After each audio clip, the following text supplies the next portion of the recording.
you playing? Hello, and welcome to What the Bleep Are You Playing? A podcast where we play a game, many times bad, and tell you why the bleep we played it. I am Split/Sean. This is Power Play Thomas and First Place Mason. And we played...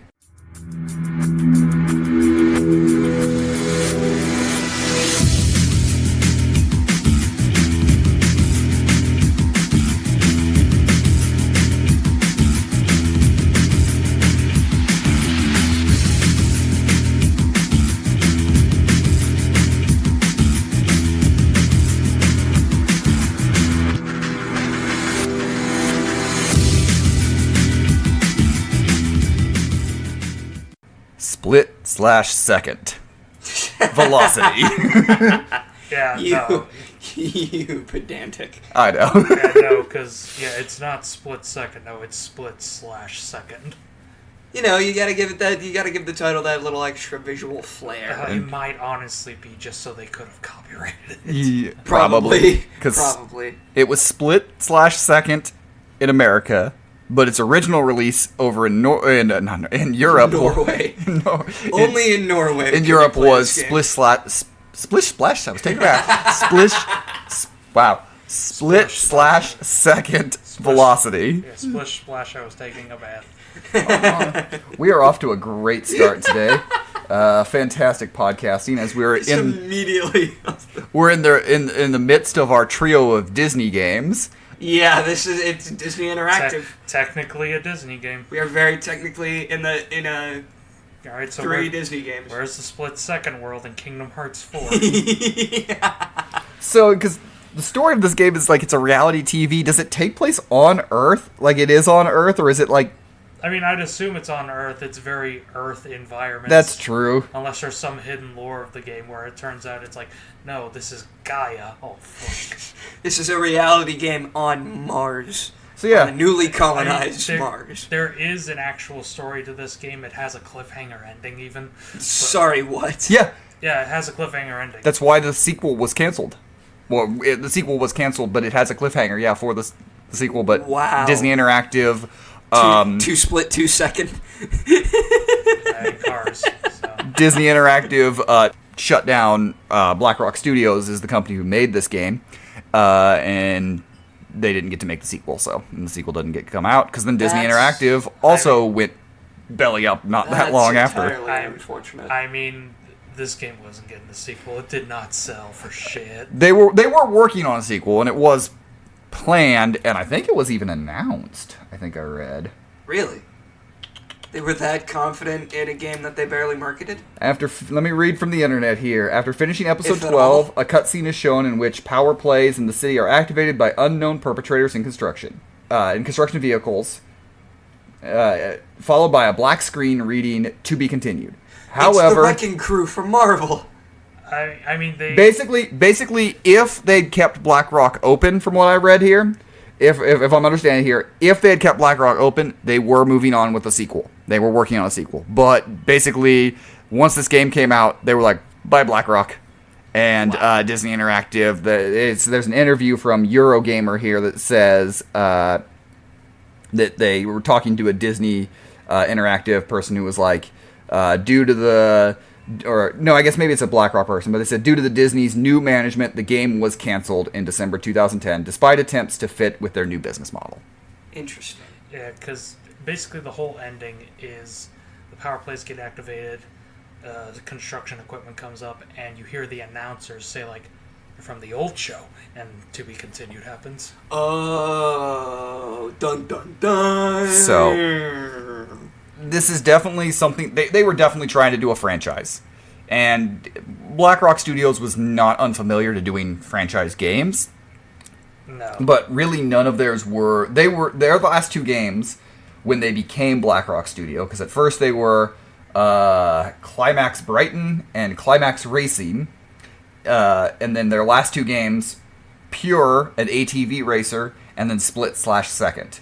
And before that, they'd been doing a lot of, like, they jumped into franchises a lot, trying to, like, they made late sequels, the last couple of ATV Off-Road Furies, the MotoGP games, They did make a couple Hot Wheel games, and they also did the Italian Job tie-in game. Interesting. Oh yeah, because you brought up they did. Only racing games. And yeah, you brought up the Star Trek Challenge game, which is a game that I played. So they clearly cracked on as a kid. They clearly had done franchises on their own, but they were clearly with this new studio, being BlackRock Studio, relabeling. They were trying to create their own new franchise. First with Pure, which is kind of basically taking what they've done with ATV Off-Road Fury and making their own game with a new title and trying to make a franchise. And then this game, which is clearly trying to be like a huge new Burnout type game. It's very Need for Speed Burnout type franchise. It's very clearly trying to emulate that kind of arcade racer, which isn't a bad thing at all. Oh no, this game was fun. Let's out there. This game is it's a flawed fun game, which I think is that this game kind of fits into a category with a lot of different other games that we played where there are flaws, but it's still a fun game. I think this is one of the better party racing games, which is kind of like I put Burnout in that same category. Like Burnout is great when you're with the groups of people and you're playing, but you can also that's one that's really easy to play by yourself. It is. This game feels almost like you had to play this with a group of friends. Like you had to be playing split screen. You had to be like competing against each other. And actually the PSP version had 4-player capability, so you could go up to 4 players playing, which sounds awesome. That does sound crazy. Yeah. That sounds, my lord. Yeah, I mean there's this game's pretty sick. It's very, very cool. Let's get that out of the way. The whole gimmick of the game is it's an arcade racer, like we said, but the thing that makes it different are these things. Hey, my name, title drop, power plays.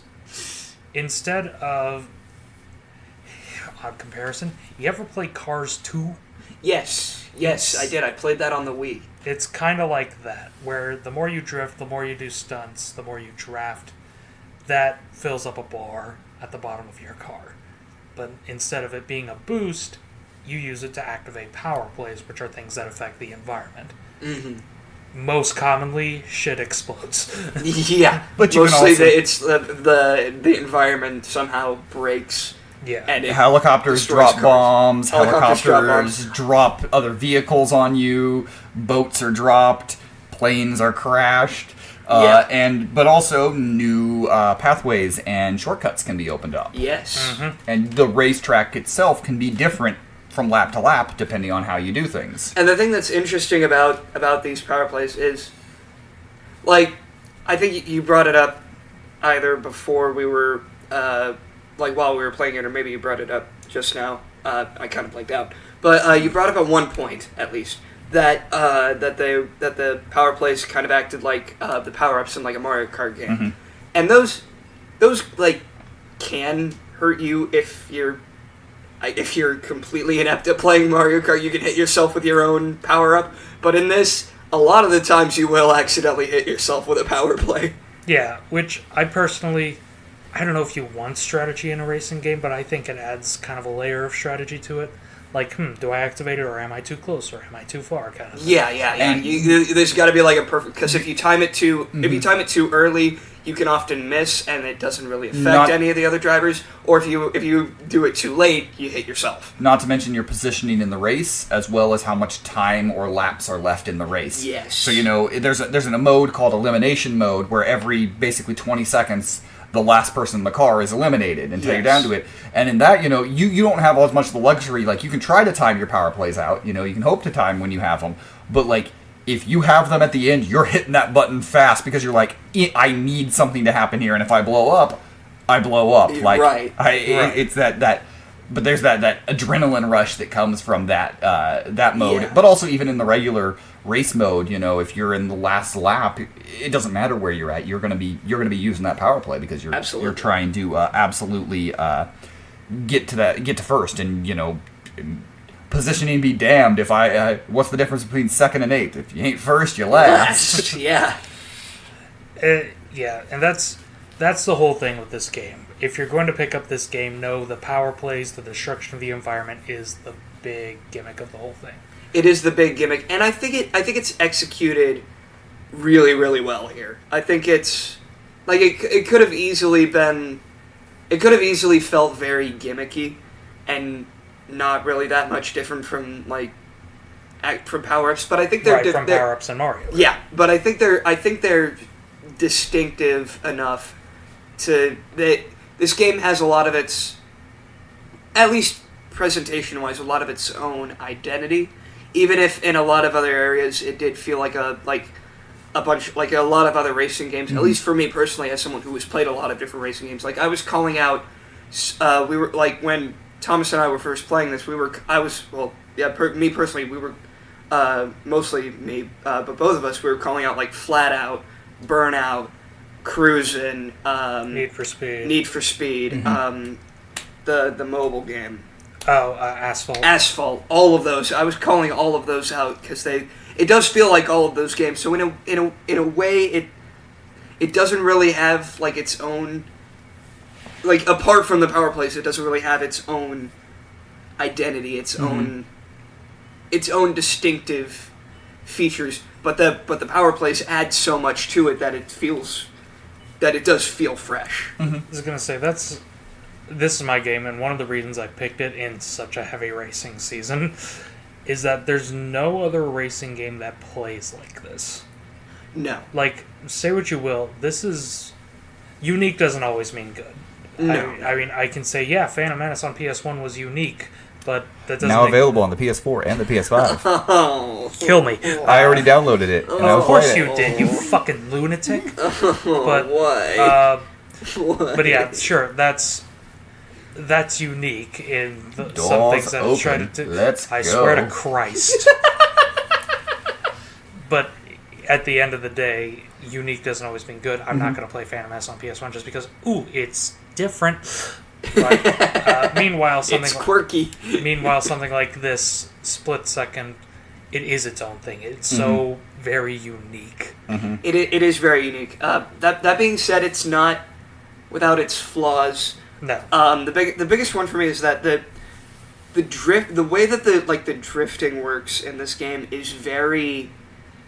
It's very weird, and it was a little difficult to get used to because, when you're driving normally, and you're not, and you never tap the when you go into a turn, you barely have to tap the brakes before you go sliding. But before you do that, when you're just driving around, it feels like you're vacuumed sealed to the ground. It's very tight and controlled, and it feels almost like a go-kart. But then the instant you barely press the brakes, you're slipping and sliding all over the place.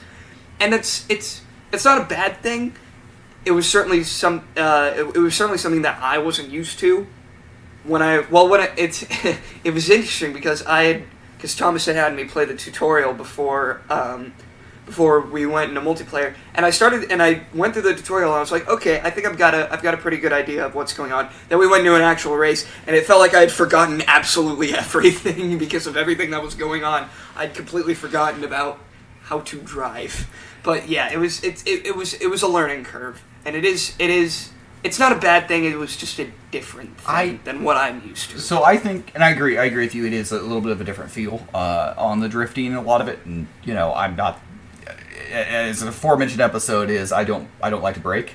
You don't. I don't like to brake, which is not smart. Not smart. I almost won a couple of races. It was all good. It was all fine. I mean, I guess you could feasibly, get away with not braking in this because if you turn hard enough and drift. I think why they made that feeling of almost on ice as you were going around turns and sliding is as the explosions are happening behind and front, there is a cinematic feel to it as you are leaving from the explosions. And there were multiple times I'd be swerving around something and going back and forth as things are blowing up around me.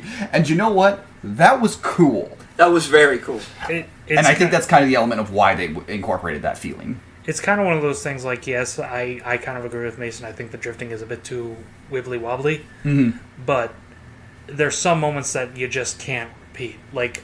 When you activate a shortcut, you drift into it, barely scraping the walls, and the shortcut closes behind you, kills a couple cars, and then you just straighten out and just zoom. that feels good. It does feel good. Or you are driving along, you activate something, it explodes, it falls down on all the cars, you drive over the top of it, and it says you're in first place for it, and that is very rewarding. The most satisfying moment for me is we were playing an elimination race, and I think it was me and Sean, I think if I remember, and I was like, I think I was in first when this happened, and like 3 different power plays all happened in like the same area at the same time, and I had to weave in between them, and it was so chaotic and ridiculous. I thought I don't know how I survived that part. Mason and I were in a pretty epic elimination one. Words are hard today. Elimination one where where it was down to the end. It was us and an AI at the end. It was neck and neck. Neck and neck, It was 3 of us, very and close. both of us ended up tripping up. I went first, and then Mason right after me. Both of us by crashing, but it was so intense going into it. And that's kind of this game gives a lot of that fun. Kind of when we played Racer's Revenge last year. That's- There's that's a lot what I of was there's a saying. lot of elements that I think this game takes. I doubt they sat down and said we're going to use Racer Revenge. I doubt it was an input, but there is a very similar gameplay to it. But because of graphic capability and the games that had come afterwards, I think they were able to kind of take that concept of stress on your engine, stress on things. Oh, boom! Things are exploding around you. Yes. There's also just the inherent fact that, hey, plug for another episode, our Batmobile tiers list. I brought up in that I don't really like hover cars. Mm-hmm. So there is something gratifying about just being in an actual car on the ground and you're drifting like a motherfucker. Yes. Things are exploding around you as you're Yes. like, oh, God has forsaken me today. And then you weave through all of it and it's like, nope, I'm his favorite child. It is really funny when you get to see like there's a boat or something that's crashing through, and you get to see that you're gonna crash from a mile away, and you're like, there's nothing I can do. You're just kind of there like, I have to accept my fate. Yeah, Star Wars, you're Ben Kenobi, just There's also, in the same vein, there's when you're behind and you watch some big crazy thing happen in front of you and take out so many cars, and you're like, well, that worked out great. Thank you, God. it's like, man, that worked out great for me. Like you watch a boat come sliding across the track and knock out like 5 cars, and you're like, neat.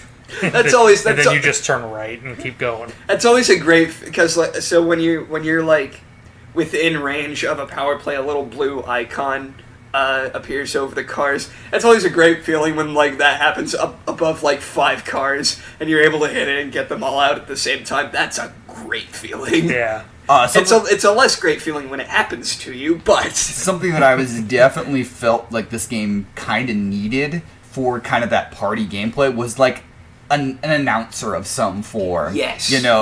It's Thomas said while we're playing, it was basically like a Halo announcer, going, if you got someone double wreck, triple wreck, multi-kill. rectacular, things like that. Catastrophe. There are so many things, Rectilian, but also it just kind of T-Rex. drops you into the game, like.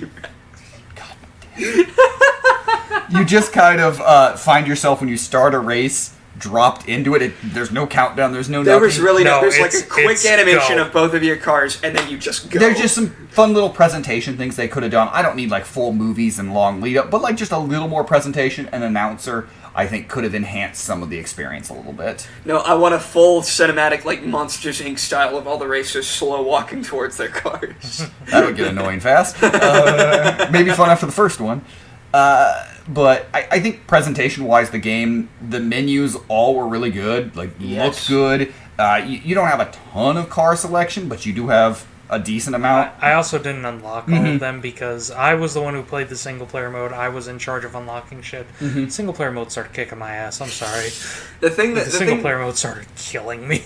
The thing that I like about the cars in this game, and I brought it up to these guys already, but for the one other person out there that cares about stuff like this, I'm pandering to you. So the thing that I like about this game and the Burnout games is that the cars that they use in this game, they're not real cars. A little bit disappointing for me because I prefer games that use real cars because I'm a car guy. But the thing that's neat about games like this is when you see cars like these and you are a car guy, you can pick out little design details in the cars that you can tell, if you're like me, that you can tell they took from other cars. Like there was one, it's called like the Cobra something. It wasn't just Cobra. It was like Cobra Ready or something like that. And you could tell like in the front it's very Mustang. Looks a lot like a Mustang. And then you look around from the back and it's like, oh, it looks more like a Tesla Roadster or a Lotus from the back. Really cool things like that. Like there was one called like the Mohawk that is very Challenger heavy. There was another one that was like, the one that I used a lot looked a lot like a Porsche, not like a 911, but more like a Porsche Cayman or a Boxster, like one of the low, like sort of lower end Porsches. A lot of stuff like that is really cool for me to like be like, oh hey, I kind of recognize that car, Right. even though they're not real. Right. That comes from, like, for me, I am not a car guy, so these could have honestly been real cars. You could have told me these were real cars, and I would have believed it. That's how little I know about cars. No, yeah, I actually came in my Mohawk today. You should have seen it. It's great. Wow. But yeah, and I think that's all into the presentation there. It looks good. It's good menus. They could have done a little more in the actual races, but also, like, the graphics are good. Like, the graphics look good and everything looks fine. Like, that's... I agree with, like, the announcer, but visual-wise, I'm like, it's already such a busy game. Mm-hmm. It is a very busy game. I think that the only thing that I could say visually that I don't like is that, apart from the cars, this is more of like an environment thing, the color palette was a little bit muted. It wasn't as colorful as I would have liked it to be. I mean, Mason brings up the color palette. Yeah. I mean, yeah, but that's also the whole thing's being blown the fuck up. That's true. Yeah, so a lot of it. That's true. I would have... The only thing I think presentation-wise that also I would have liked... I kind of would have liked like a health bar or something on it that you kind of would have known how close your car is. Because there were times where I'm like, why did I just blow up? And it's probably because there's a hidden health bar on my car that is like your car is on fumes here. That's what I brought up, is that it does kind of feel like there's something like that. And I think it definitely would have benefited from that's like a small an nitpick. Like, I'm not going to be like, no, you shouldn't play this game because it doesn't... No, it's just... I think something that would have helped. Numbers are good in my mind. I like numbers. They help. That's fair. But I really did like the presentation of this game. I liked the look of this game. Yeah, it's fair. It's very good. But what did you guys think of the controls?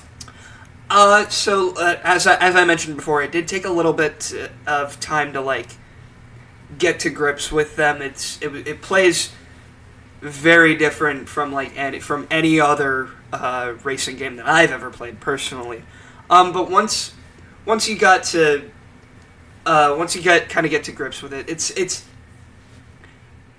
I kind of got the feeling that like this game doesn't really rely that much on like actual driving skill. Mm-hmm. I feel like anybody who isn't really that good at racing games can pick this up and be fairly decent at it, which I saw with watching you guys play. Like, you weren't like, it's not like you were like professional racing game players or anything, but you were certainly a lot better at playing this game than you were like Forza. That might have been one of the biggest backhanded compliments I've ever seen. Yeah, anyone can pick it up. Yeah. Even Sean can play this game. Yeah, even babies can pick it up, and one level below that, these fuckers. There's rocks, there's whale poo, and then there's you. It is very easy to play, very simple controls. Go, stop. Like, that's, there's very simple controls. But also, I feel like there are times for the racing games where, the joystick, everything, you can feel almost like you're not really controlling it well. You felt like every move worked with the car. Like, if I move over, I'm not going far over. Everything felt balanced. It's finely tuned. Yes. Mm-hmm.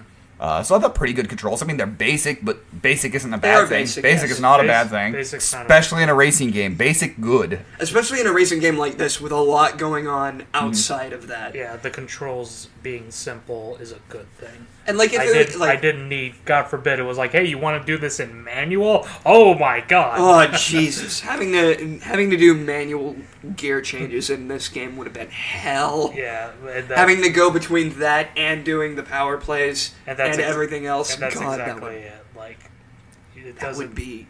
It's not needed. Hell. The absurd amount of detail that goes into, say, Forza, that works in Forza because it's just racing. Yes. Like, you're just racing, you're just doing these things. If all of a sudden there was a tactical carpet bombing in Forza that you had to avoid, it wouldn't exactly be the right controls for that. No. There's kind of an element that this feels a bit like this entire game feels like would be a level in a James Bond game. Yeah. Like there's this feeling of like it feels like, I know the story is not like you're a super spy, but it feels like you're running away. Like, this feels like it would have been like something out of you've Spy just Hunter. taken out the bad guy's base and you're trying to escape as everything's blowing up. I don't know. This game feels a little bit too out of control for like a spy setting. I think everything in like a spy chase, everything that happens is so like controlled that this feels more Fast and Furious than James Bond. Personally, Part of me agrees, but also my brother in Christ, have you played Spy Hunter?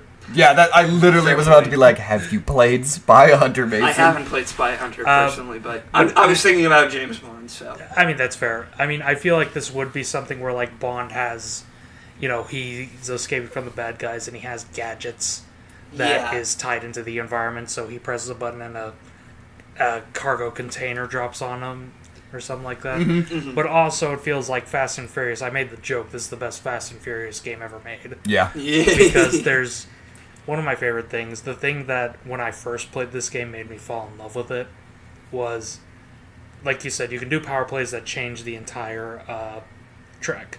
I did that in the first lap for the airport. So I did that, and this big tower crashed and it changed the entire thing. That now we have to go on the airplane runway.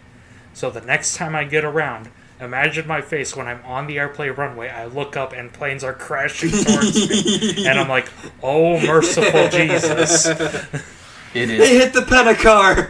It is very, very, very Fast and Furious, which is the best compliment we can give this game. Like, it is. Yes, absolutely. It just Vin Diesel on the front of the cover, and boom, you've got a Fast and Furious game. And if you think about it, this game follows the Fast and Furious rule of if you're in the car, you're indestructible. Better than the Fast and Furious movies do sometimes. This is true. Especially the later ones.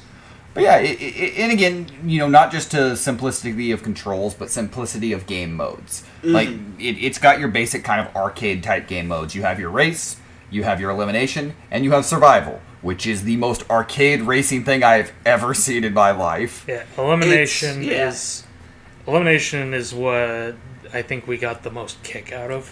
Probably. That was really fun mode. It is very, very fun. Yeah. And I mean, it's exactly what it sounds like. You're racing, there's a countdown, don't be in last place when it hits 0. Yeah. And then survival is like there's trucks that are throwing bombs at you, and you have to dodge them. I didn't really enjoy that personally, but that's just a me thing. It's Donkey Kong, but in a car. Donkey Car. It's cool. It's okay. It's not Donkey Carga. DC. Donkey Car. No, the car would still be spelled with a K. Yeah, you're right, it would. Yeah, DK, Donkey Car. Oh no, his gas mileage. He's the leader of the... Goodness gracious. But yeah, this is a pretty fun game, Thomas. It is very fun. I'm glad to be introduced to it. I'm glad to have played it. I think it is probably one of the... we say this a bunch, but I think this is kind of at the heart of what a lot of video games that I really love and enjoy are in a lot of ways. Games that you can just sit around with friends and play. Yes. And this really feels like it. This is one of those games I've been wanting to do for a while. When we first made this damn podcast, I was like, I want to do split second. Sean's like, what the fuck? What's a split second? What's a split/second? I only know milliseconds. But yeah, it is absolutely... It is absolutely a fun time and worth it. And it's if you've got your PS3, Xbox 360, PSP, You can get it pretty easily. It's like it is $7. also available on Steam, from what I understand. It Oh, is. really? Yeah, it's Wow. available on Steam. It's $20. I hear it's a pretty good version. And there are ways, obviously, to set up. While it does not have like built-in online mode, there are ways to set up online multiplayer using that's it, cool. like you Yeah. can with anything on Steam. So Huh. it does have kind of a small, cult following community online that worship at the altar of split/second. Wow. You gotta make a cult out of anything these Yes, days. everything can be a cult. It Anyways. can be a cult. But on Don't this, pay attention to your parents, kids. I'm kidding. For Let's the love please of not- God. let's For please the not love do of that. God, I'm kidding. As soon as we start buying an island, I'm out of here. the opinions of Thomas on this podcast. Hence the kidding part. Jesus. Oh god. All right. On this podcast, we like to ask two important questions of every game that we play. The first is, how does it hold up? It holds up good, I think. I think Not- very well. I don't think it holds up like great, but I think it holds up good. It's well. It's not like I don't think it's like a masterpiece in holding up, but I think it holds up. It holds up well. All right. I can't think of here's how I'll answer it. I can't think of anything that it does that has aged horribly, but I can't think of anything that it's done that has aged great either. It's just kind of in the middle for me. For me, again, I think it holds up really well, if only for the fact that, again, there's just no other game like this. That's very Like, true. if you want to play split second, you can only play split second. There's no other game like That's it. kind very of true. why, again, I say it holds up well because it's the same sort of thing. Like, and I think if it had a big financial success, whether that's better marketing or just people found it quicker, I think that we would have had a lot of games that tried to copy this sort of gameplay and this sort of hectic craziness, especially at the time as the Fast Chise was becoming an actual thing. Yeah, Right. Remember, this was 1 year before Fast 5. Yeah, so like this kind of unfortunately maybe missed out on an opportunity of a lot of games to be like that. So I think it holds up really well overall. It just unfortunately it didn't have the cultural impact that Right. it really could have. Unlike a lot of other type of racing games. Yeah. Would you like to see a remake or a reimagining of this game in a modern setting? Thomas, you go first. Yeah. I mean, if only because, again, there's just... I want to be able to play this on PS4, PS5, shit like that. I want to be able to play this on Xbox Series X or whatever. I would like it, if anything else, a re-release. Just something. And I know, it's a very cheap game. Like, it's not expensive at all. But at the same time, not everybody has a PS3, Xbox 360 to fucking play it. Yeah. And I mean, it's on Steam, but again, not everyone has a PC, gaming PC.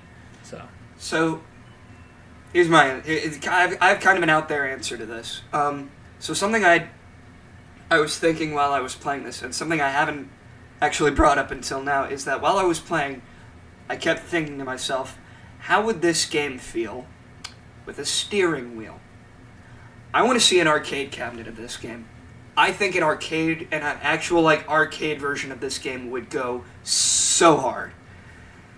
And if not that, I would just be able to, like Thomas said, be able to play it on newer consoles, just so I could play it with a steering wheel controller. I think that would be really cool, and I think it would also fix a lot of the control problems that I have about drifting at the wrong times or drifting for too long or not enough.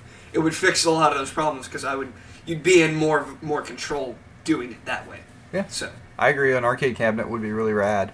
I would like to see this reimagined or re-released, HD remake, whatever you want to do on that. I don't necessarily want a remake, albeit I would take a remake, but it's not necessarily what I'm clamoring for. In all honesty, it still graphically holds up pretty well. it does. My thing though is if you are bringing if you're bringing this back out or bringing this franchise back, split screen has to stay in.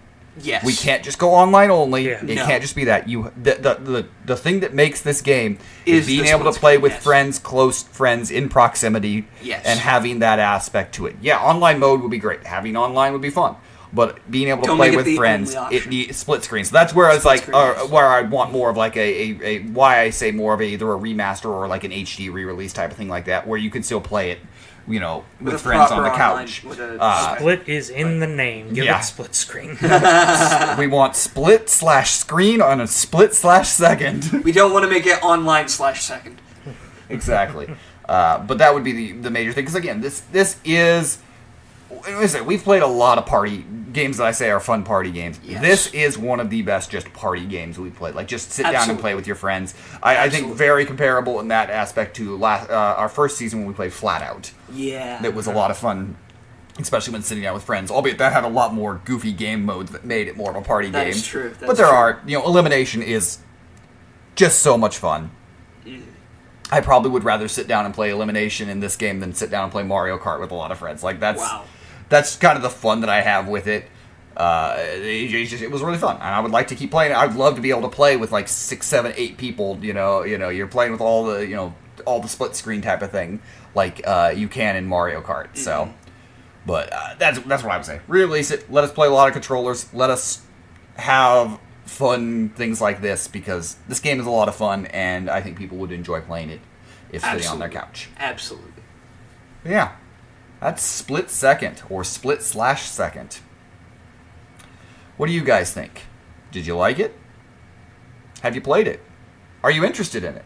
Let us know what you think about it. Let us know about Split/Second. Mason liked it. I liked You're it. just always going to call it split/second. I am going to call it. I'm trying to think of as many ways as I can say Split/Second on it. And there you go. I just gave you another one. Exactly. Mason, there you go. But let us know what you think. Of We'd love to split/second. hear from you. Send us an email, bleepyouplaying@gmail.com. That's bleepyouplaying@gmail.com. And if you're interested in others of our shows, things like, what the bleep you watching, how the bleep you do it, or bleep your tears, we have a Patreon, patreon.com/whatthebleep. If you'd like to tell us to play a game or watch a film, or I guess Tier a list. tier a list, you can subscribe to our Super Bleep Head tier, which is $15 a month over there on patreon.com/whatthebleep. And you can tell us to play something, and we'll do it as long as it doesn't break the bank. Thank you all for listening, and as I said before, this is the second of 3 Disney games. Yeah, buddy.